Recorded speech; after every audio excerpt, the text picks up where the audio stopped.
আমরা আজকে আসছিলাম এক কৃষি উৎপাদন জায়গায়, সেটা হলো ছাগলের যে খামার সেইটা দেখতে।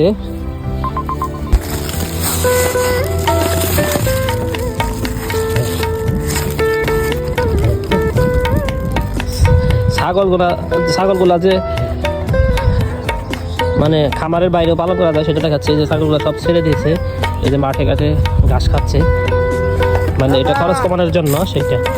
আর আরেকটা বিষয় হলো পাশেই যে ক্ষীরার ক্ষেত দেখছেন, ক্ষীরা চাষ হয়, কি সুন্দর ক্ষীরা, এই যে দেখেন সবুজ আর সবুজ, দেখতে খুব ভালো দেখা যাচ্ছে।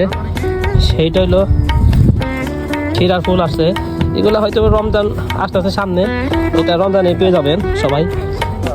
খুব ভালো একটা মানে তার কি বলবো, সেটা হলো ভালো হলো তার যে সিস্টেম, সেটা হলো রমজানের মধ্যে পেয়ে যাবো, দামটাও একটু বেশি হবে। রমজানের মধ্যে ক্ষীরা বাই করলেই তো মানে বেশি টাকার বিক্রি করতে পারবো, কারণ রমজানে ক্ষীরার একটু বেশি ফুরায়। তারপরে সামনে ঈদ আছে, ঈদকে সামনে রেখে তারা মাংস খাবে এবং ক্ষীরাও খাবে, ফুরাবে। দেখাই এই যে ফুল, এক সাইডে ফুল আসে বলছে।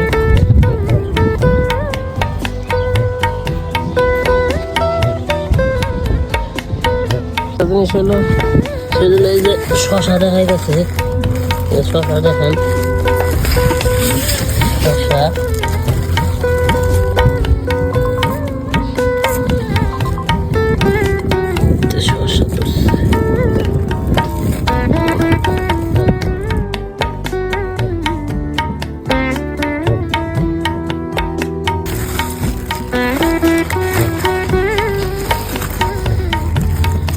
প্রতিটা শশাই বোমরাটা পাইছে, এই যে বোমরাটা পাইছে, বোমরাটা